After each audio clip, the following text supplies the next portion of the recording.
Haleluya. Shalom. Bapak, Ibu, Saudara warga Jemaat GKJ Salatiga Utara yang terkasih di dalam Tuhan dimanapun berada. Salam sehat dan damai sejahtera untuk kita semuanya. Bertemu kembali kita di Sapaan Majelis Jumat 30 Oktober 2020.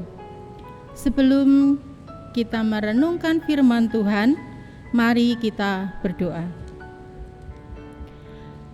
Bapa yang penuh kasih, saat ini kami akan belajar tentang kebenaran firman-Mu. Kiranya Roh Kudus-Mu yang akan membimbing kami. Berfirmanlah Tuhan, dan kami siap untuk mendengarkan. Amin.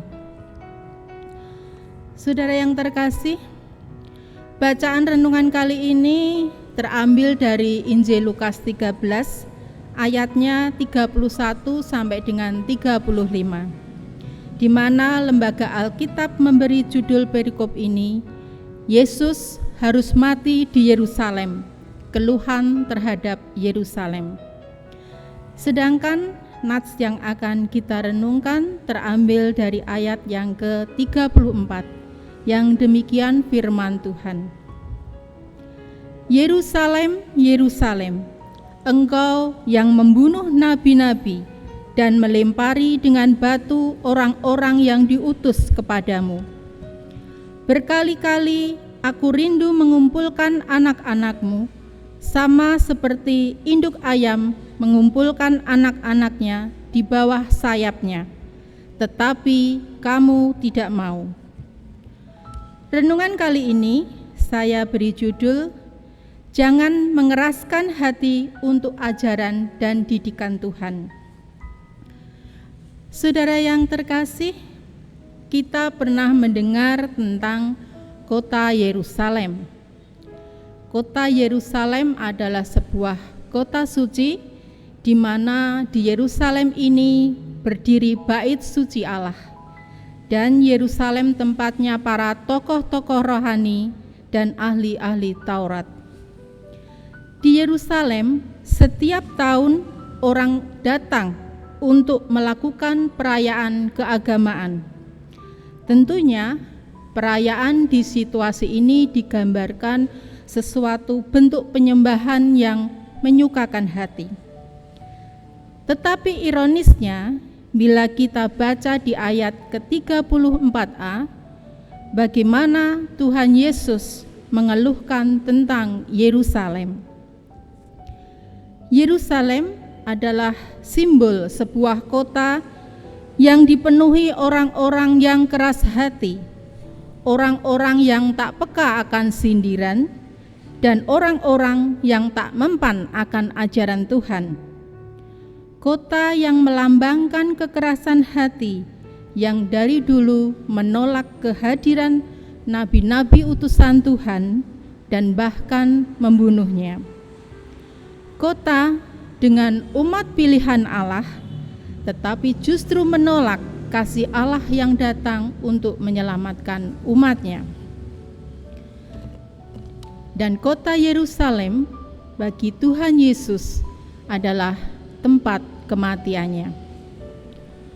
Tuhan mengeluhkan kota ini sebagai wujud keprihatinan dan kepedulian kepada umatnya.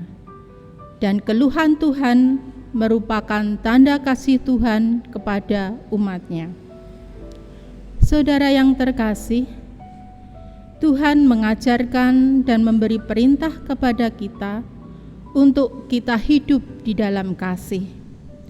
Tuhan memerintahkan kita untuk mengasihi sesama kita seperti diri kita sendiri.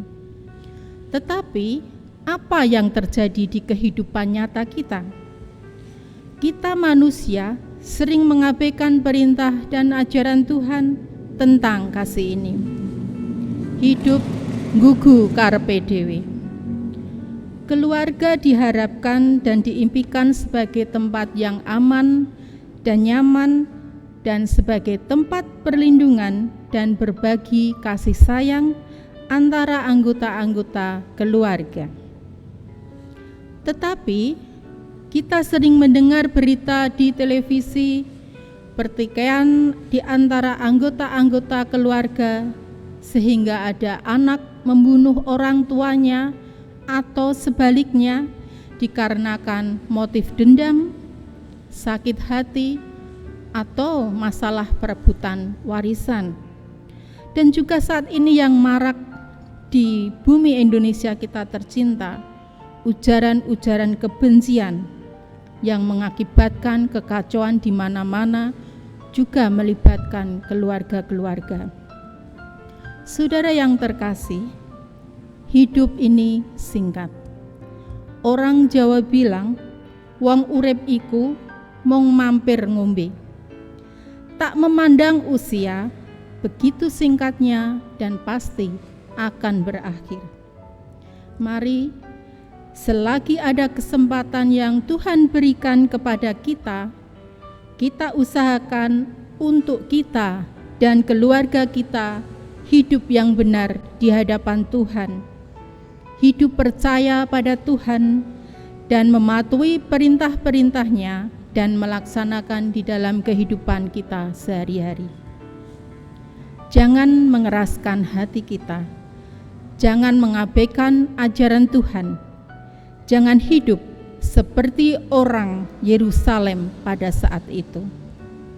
Saudara yang terkasih, di ayat 34b dituliskan, Tuhan rindu dan menempatkan diri sebagai induk ayam yang betul-betul cinta pada anaknya, walaupun anak-anaknya durhaka.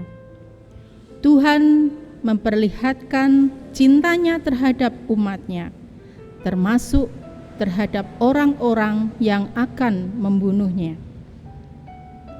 Tuhan sudah mengulurkan tangannya yang penuh kasih, mau menjaga dan melindungi kita seperti induk ayam terhadap anak-anaknya. Tuhan mau kita mengandalkan Tuhan di dalam kehidupan kita. Tuhan ingin kita selalu dekat dengannya. Seperti firman Tuhan di Yeremia 17 ayatnya yang ke-5 dan 7. Beginilah firman Tuhan.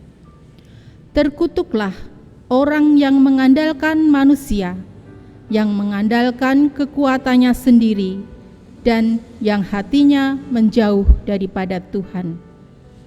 Diberkatilah orang yang mengandalkan Tuhan, yang menaruh harapannya pada Tuhan.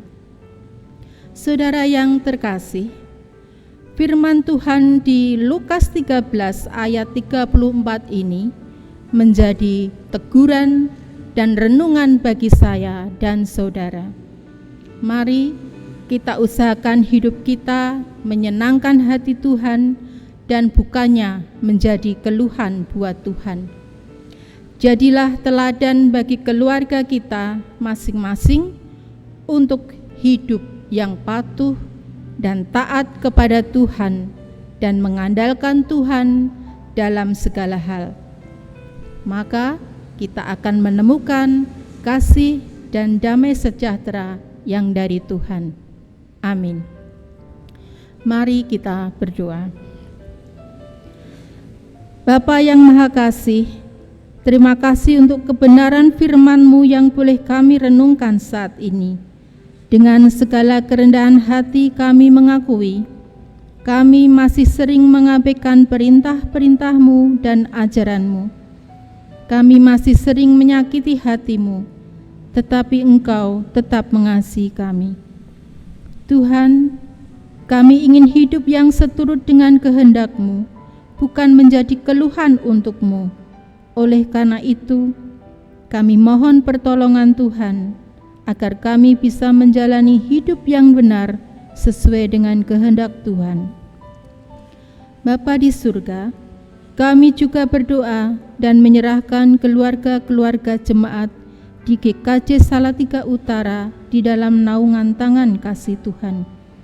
Di masa-masa pandemi COVID-19 saat ini, banyak pergumulan-pergumulan hidup yang dialami keluarga-keluarga ini.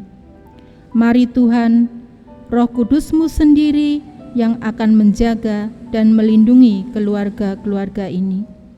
Engkau akan memberikan solusi yang terbaik untuk setiap permasalahan yang dihadapi.